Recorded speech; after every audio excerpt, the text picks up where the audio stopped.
포르투갈을 떠올리면 가장 먼저 떠오르는 것은 아마도 크리스티아노 호날두 유서, 깊은 성 또는 아름다운 해변일 것입니다. 하지만 아름다운 풍경과 유명 인사들 외에도 포르투갈에는 여러분이 들어보지 못했을지도 모르는 다소 특이한 법률과 규정들이 있습니다. 이 영상에서는 포르투갈의 6가지 특이한 법률과 규칙을 소개합니다. 해변에서 소변을 보는 것을 금지하는 것부터 나체 제한까지 다양한 규칙들이 있습니다. 앞으로 알게 될 모든 것들이 여러분을 놀라게 하고 흥미를 유발할 것입니다. 지금 바로 이 특이한 것들에 대해 알아보는 여정을 시작해보세요.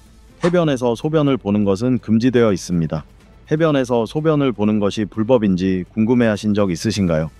만약 그렇다면 포르투갈은 놀라운 나라입니다. 포르투갈에서는 어떤 해변에서든 소변을 보는 것은 불법으로 간주되어 최대 100유로의 벌금이 부과될 수 있습니다. 이 금지 조치는 2018년부터 시행되었으며 해양 환경을 보호하고 관광의 질을 향상시키기 위한 것입니다.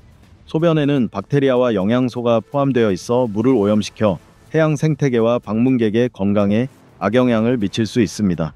그러나 이 법은 많은 논란을 불러일으켰습니다.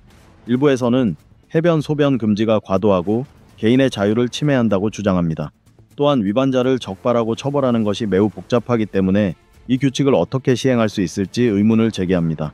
이러한 논란에도 불구하고 포르투갈 당국은 금지 조치를 유지하고 있습니다.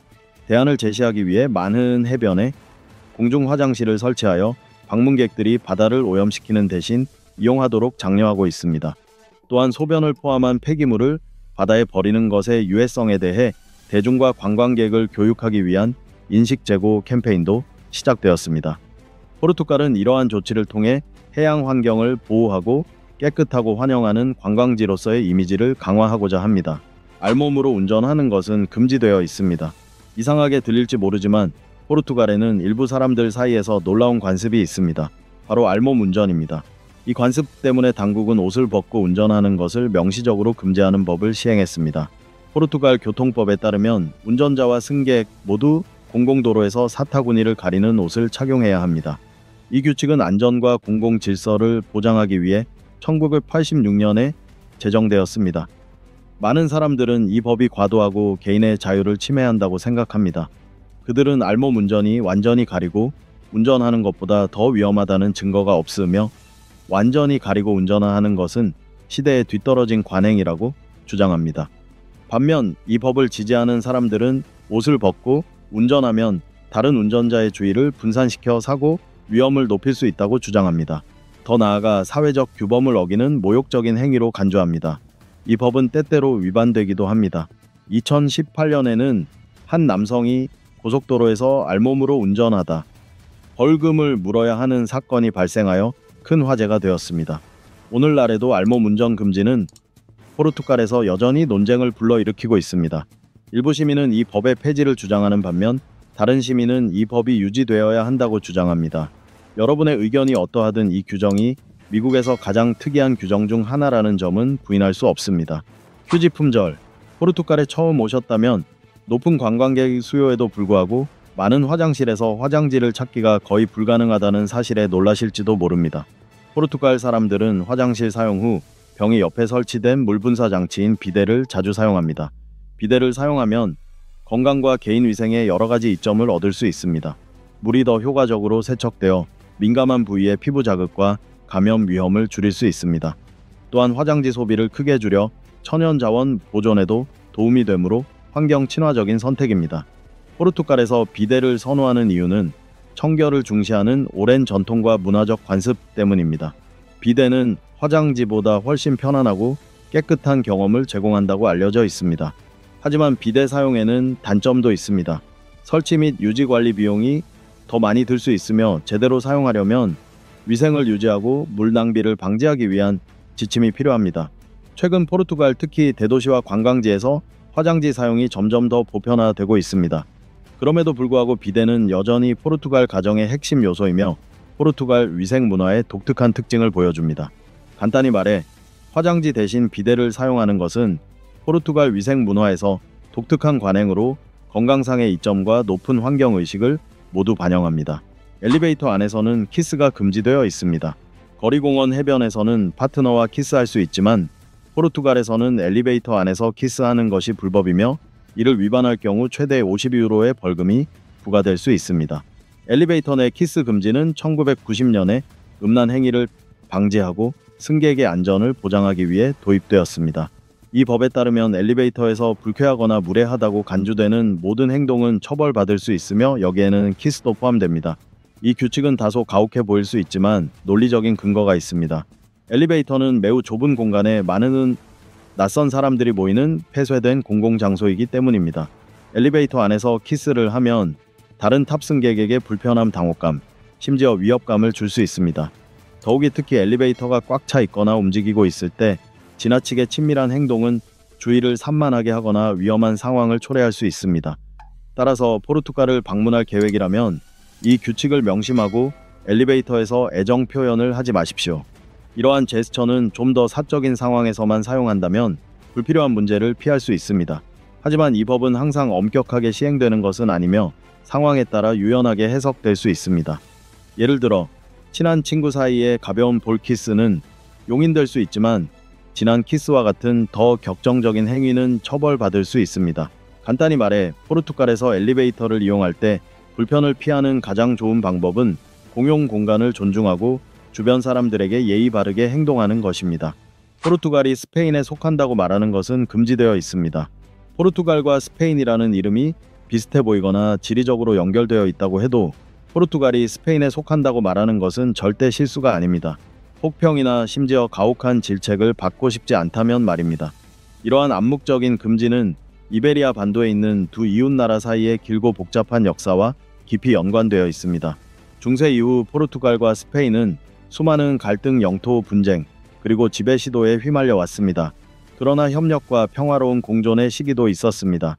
포르투갈은 1939년 독립을 선언했고 그 이후 스페인과는 매우 다른 국가적 문화적 정체성을 발전시켜 왔습니다. 포르투갈이 스페인의 일부라고 주장하는 것은 역사적으로 부정확할 뿐만 아니라 포르투갈의 주권과 국가적 자존심을 무시하는 것으로 여겨집니다. 이러한 세심한 배려는 포르투갈이 독립 역사 그리고 고유한 유산을 보존하려는 끊임없는 노력을 반영합니다. 그렇지 않다고 말하는 것은 포르투갈의 역사적 투쟁과 풍부한 문화적 정체성을 축소하는 것으로 해석될 수 있습니다. 따라서 포르투갈을 여행한다면 포르투갈의 역사 언어 그리고 독립을 존중해야 한다는 점을 기억하십시오. 포르투갈은 스페인의 한 지방이 아니라 수세기의 역사를 자랑하는 자랑스러운 국가입니다. 포르투갈에 가서 샌드위치나 다른 음식을 먹으며 거리를 걷는다면 감탄과는 거리가 먼 시선이 쏟아질 것을 각오해야 합니다. 포르투갈에서는 걸으면서 먹는 것이 예의에 어긋나고 어떤 경우에는 모욕적인 행동으로 여겨지기도 합니다. 이러한 관습은 포르투갈의 음식 문화와 음식에 대한 존중에 깊이 뿌리내리고 있습니다. 포르투갈인에게 식사는 휴식을 취하고 가족이나 친구들과 함께하며 맛과 미식 경험을 온전히 즐기는 신성한 순간입니다.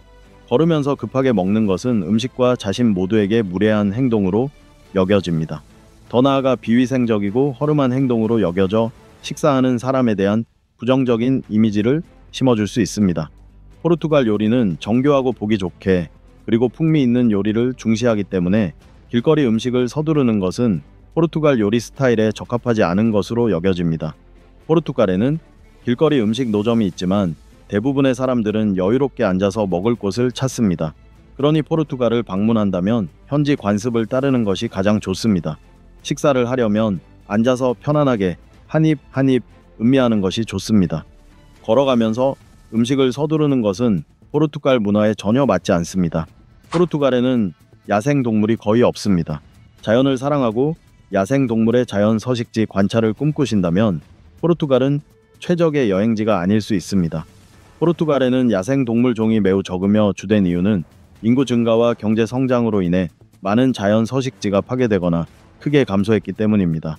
한때 포르투갈에 서식했던 일부 종은 유럽 영양 늑대 신화 속 이베리아 호랑이처럼 극히 희귀해지거나 멸종 위기에 처해 있습니다. 서식지 감소는 조류와 기타 소형 동물에게도 영향을 미쳐 전체 야생동물 공동체를 위험에 빠뜨렸습니다. 이러한 우려스러운 상황에도 불구하고 포르투갈은 피해를 복구하기 위해 노력하고 있습니다. 자연보호구역 조성 및 훼손된 지역 복원과 같은 보존 및 환경복원 프로젝트가 진행되고 있습니다. 이러한 노력 덕분에 앞으로 생물 다양성이 향상되고 특정 종이 원래 서식지로 돌아갈 수 있기를 기대합니다. 하지만 현재로서는 포르투갈 숲에서 사슴 대형 포식자 또는 외래종과 같은 야생 동물을 볼 수 있을 것으로 기대한다면 실망할 것입니다. 포르투갈의 야생 동물은 희귀하고 찾기도 어렵습니다. 이는 통제되지 않는 인간의 개발이 천연 자원을 어떻게 위험에 빠뜨릴 수 있는지를 보여주는 분명한 사례입니다. 낙서 금지. 예술적 재능이 있다면 포르투갈에서는 벽에 벽화를 그리는 충동적인 행위는 피하고 종이에 표현하는 것이 가장 좋습니다. 물론 벌금을 내고 싶지 않다면 말입니다. 포르투갈에서는 낙서가 기물 파손 행위로 간주되어 최대 500유로의 벌금이 부과될 수 있습니다. 이 법은 문화유산과 도시 미관을 보호하는 동시에 합법적인 창작 표현 방식을 장려하기 위해 마련되었습니다. 낙서는 공공환경을 훼손할 뿐만 아니라 특히 역사적 가치가 있는 건축물의 위험을 초래합니다. 더욱이 이러한 낙서를 제거하는 데는 지방 당국에게 많은 비용과 시간이 소요되는 작업입니다. 낙서는 물질적인 피해 외에도 공동체에 대한 존중의 부족으로 해석될 수 있습니다. 낙서는 불안감을 조성하고 공유 공간의 불편함을 유발할 수 있습니다.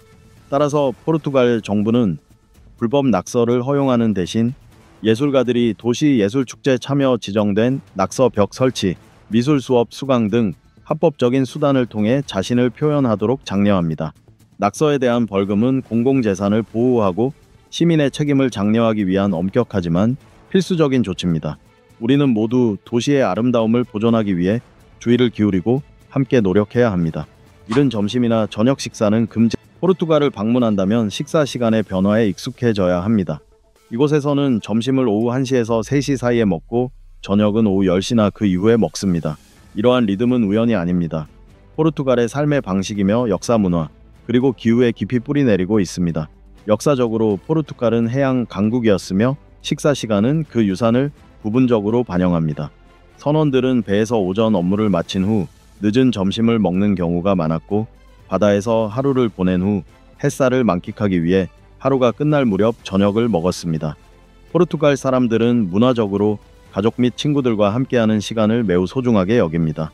점심과 저녁 식사는 단순히 배를 채우는 시간이 아니라 서로 이야기하고 웃으며 즐거운 시간을 보내는 기회입니다. 늦게 식사하면 모두가 더 편안하게 모여 이야기를 나눌 수 있습니다. 사회적으로는 포르투갈의 기후 또한 중요한 역할을 합니다. 길고 따뜻한 여름 덕분에 많은 사람들이 아침과 저녁에는 야외 활동을 즐기고 식사는 하루 중 서늘한 시간대로 미루는 것을 선호합니다. 따라서 포르투갈 사람들이 오후 2시에 점심을 먹고 오후 9시, 10시, 심지어 그 이후에 저녁을 먹는 것을 흔히 볼 수 있습니다. 실제로 어떤 식당들은 오후 9시가 되어서야 문을 열기도 합니다. 하지만 대도시에서는 이러한 관습이 빠르게 변화하고 있으며 생활 속도가 빨라지고 있습니다. 그럼에도 불구하고 늦은 저녁 식사는 대부분의 포르투갈 사람들에게 사랑받는 전통이자 그들 문화의 특징입니다. 포르투갈의 명명법. 포르투갈에서 아이를 갖기로 결정했다면 선택한 이름이 금지 목록에 없는지 확인하기 위해 해당 국가의 장명법을 주의 깊게 검토해야 합니다. 포르투갈은 문화적, 언어적 정체성을 보존하기 위해 이름 등록에 대한 몇 가지 구체적인 규정을 가지고 있습니다. 첫째, 이름은 아이의 성별과 일치해야 합니다. 성별 혼동을 피하기 위해 이름은 아이가 남자인지 여자인지 명확하게 나타내야 합니다. 또한 단순한 상징, 별명, 무의미하거나 불쾌하거나 저속한 단어, 그리고 미래에 아이에게 불쾌감이나 조롱을 유발할 수 있는 이름은 등록하는 것이 금지됩니다. 또한 선택한 이름은 포르투갈 전통에 부합해야 하며 현지 문화에 지나치게 이상하거나 이질적이어서는 안 됩니다. 따라서 포르투갈어로 발음하기 어려운 외국 이름이나 발음이 많은 이름은 호적에서 거부될 수 있습니다. 이러한 엄격한 규정의 목적은 포르투갈의 문화적 정체성을 보호하기 위한 것입니다. 특정 이름을 제한하는 것은 언어적 전통을 유지하고 행정적 문제를 피하며 너무 특이하거나 부적절한 이름을 지어 아이들이 차별 혼란 또는 법적 어려움을 겪을 수 있는 상황을 예방하는 데 도움이 됩니다. 간단히 말해 포르투갈에서 아이에게 이름을 짓는 것은 상징적인 차원을 넘어 중요한 과정입니다. 법으로 규제되며 부모는 듣기 좋을 뿐만 아니라 해당 국가의 문화적 규범을 존중하는 책임감 있는 이름을 선택해야 합니다. 호날두를 비판하는 것은 금지되어 있습니다. 크리스티아노 호날두라는 이름은 누구나 알고 있으며 포르투갈에서는 단순한 축구 선수가 아니라 국가적 아이콘이기도 합니다. 축구는 포르투갈 문화에서 중요한 위치를 차지하며 국민적 자부심의 원천입니다. 따라서 호날두나 국가대표팀에 대한 비판은 팬들의 분노를 금세 불러일으킬 수 있습니다. 호날두에 대한 숭배는 그의 놀라운 업적에서 비롯됩니다. 그는 포르투갈과 레알 마드리드의 역대 최다 득점자이며 발롱도르 회를 포함한 수많은 명망 있는 트로피를 거머쥐었습니다. 그의 투지 규율 그리고 승부욕은 수백만 포르투갈 국민에게 영감을 주었고 그들에게 자신의 꿈을 향한 믿음을 심어주었습니다. 호날두 외에도 포르투갈 축구는 국가적 자부심의 원천입니다. 포르투갈 대표팀은 2016년 유럽 선수권 대회 우승과 2019년 네이션스리그 우승 등 기억에 남는 업적을 달성했습니다. 축구에 대한 열정적인 사랑과 포르투갈 국민들의 단결은 경기 내내 뜨거운 열기를 만들어내며 매 경기 승리는 온 국민의 승리로 기념됩니다. 따라서 많은 사람들에게 호날두나 국가대표팀을 폄하하는 것은 국가의 정체성과 자부심을 모욕하는 것과 마찬가지입니다. 무례한 발언은 격렬한 반응과 심지어 격렬한 논쟁을 불러일으킬 수 있습니다. 하지만 모든 포르투갈인이 비판에 부정적으로 반응하는 것은 아닙니다. 어떤 사람들은 특히 존중하는 어조라면 문명적인 토론에 열려 있습니다.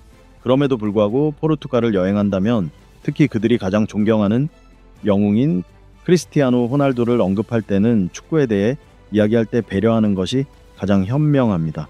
공공장소에서 칼을 휴대하는 것은 금지되어 있습니다. 포르투갈에서는 안전하지 않다고 생각되면 자기 방어를 위해 가위를 휴대할 수 있지만 칼을 휴대하면 벌금형이나 체포될 수 있습니다. 공공장소에서 칼을 휴대하는 것은 불법입니다.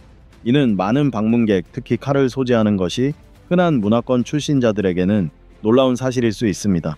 그러나 이러한 금지 규정은 깊은 역사적, 문화적 뿌리를 가지고 있습니다. 포르투갈은 특히 봉건 시대의 갈등과 폭력으로 점철된 시기를 경험했는데 당시 칼을 소지하는 것은 공격적인 행위로 여겨져 종종 유혈 충돌로 이어졌습니다. 따라서 이 법은 폭력을 줄이고 공공안전을 보호하기 위한 조치로 시행되었습니다. 안전 측면 외에도 이 규칙은 포르투갈의 요리 문화를 반영합니다. 포르투갈에서 칼은 개인적인 용도가 아닌 식탁에서 음식을 자르는 데만 사용되는 도구입니다.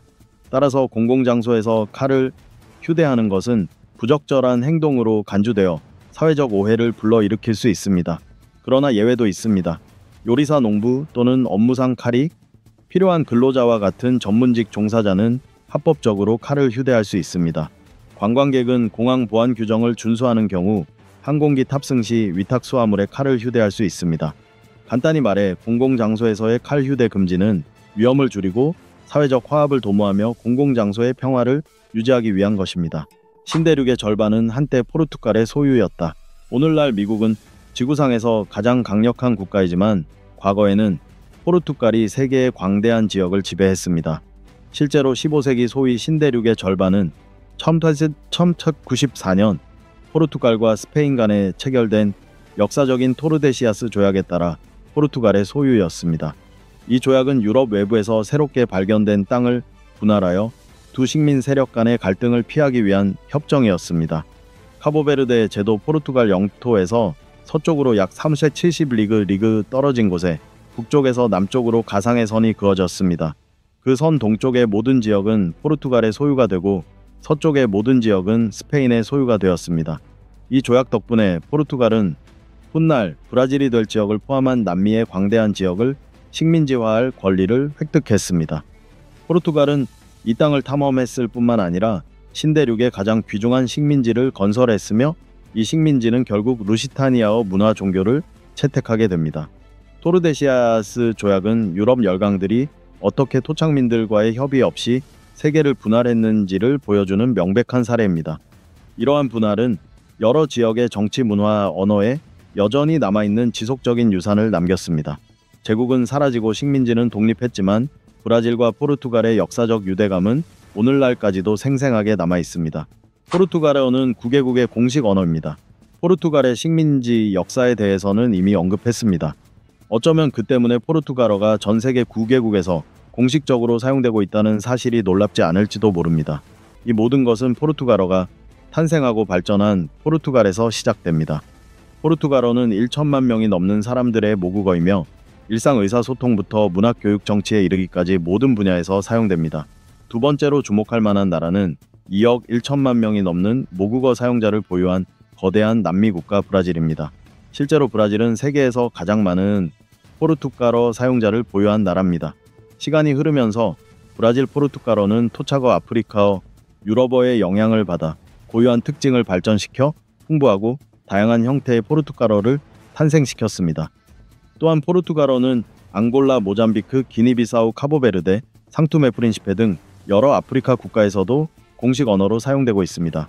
이 모든 국가에서 식민지 유산은 깊은 흔적을 남겼으며 포르투갈어는 국가 정체성 교육 행정의 핵심 축이 되었습니다. 포르투갈어는 아시아에도 존재합니다. 동티모르에서는 테투머와 함께 공용어로 사용되고 있으며 중국의 특별행 정부인 마카오에서는 포르투갈 식민지 지배의 유산으로 중국어와 함께 사용됩니다. 9개국에서 공용어로 지정된 포르투갈어는 오늘날 국제적으로 큰 영향력을 가진 언어로 자리 잡았습니다. 포르투갈어는 포르투갈어 사용 국가 간의 의사소통, 무역, 관광, 그리고 문화 협력에 필수적인 역할을 하며 여러 대륙을 하나의 공통 언어로 통합합니다. 훌륭한 와인 애호가들의 천국 포르투갈. 유럽 와인 애호가라면 세계 최고의 포르투갈 와인을 맛볼 기회를 놓칠 수 없습니다. 포르투갈은 고품질 레드 와인부터 상큼한 화이트 와인, 그리고 물론 흠잡을 데 없는 포트 와인까지 유구하고 다채로운 와인 제조 전통으로 유명합니다. 두르 지역은 포르투갈에서 가장 유명한 와인 산지이며 특히 포트 와인으로 유명합니다.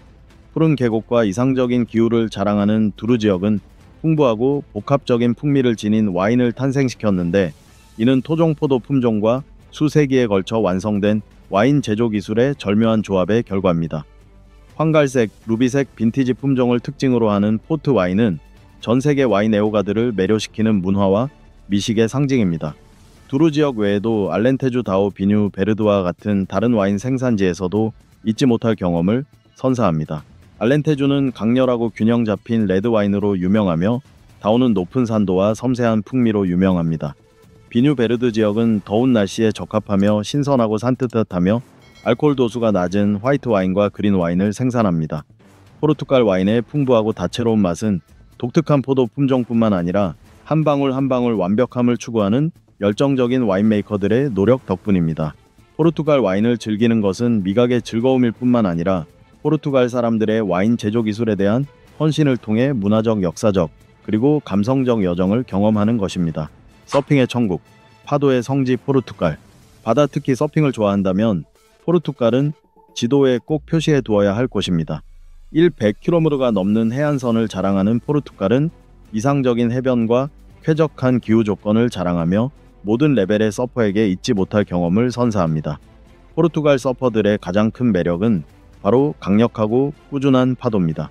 유럽 남서부에 위치한 지리적 특성 덕분에 대서양에서 직접 밀려오는 너울을 받아 1년 내내 서핑을 즐기기에 완벽한 파도를 만들어냅니다. 다채로운 해변 또한 포르투갈의 큰 매력입니다. 거친 파도가 밀려오는 바위 해안부터 잔잔한 파도가 밀려오는 고요한 망가지, 포르투갈은 모든 유형의 서퍼에게 완벽한 장소를 제공합니다. 가장 유명한 서핑 명소 중 하나는 유럽 서핑의 수도로 알려진 페니시입니다. 수페르투보스와 나자렛처럼 세계적인 수준의 해변은 거대한 파도와 활기찬 분위기로 유명합니다.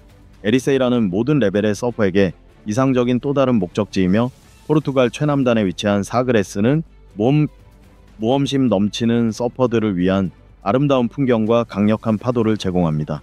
아름다운 해변과 지역 주민들의 환대가 어우러져 서핑 천국을 찾은 모든 여행객에게 잊지 못할 경험을 보장합니다. 포르투갈의 가장 독특한 법률과 진기한 명소 16곳을 소개하는 여정이 이제 마무리됩니다. 채널을 구독하고 세계의 다른 매력적인 곳들을 계속해서 발견하고 탐험해보세요. 다음 모험에서 만나요.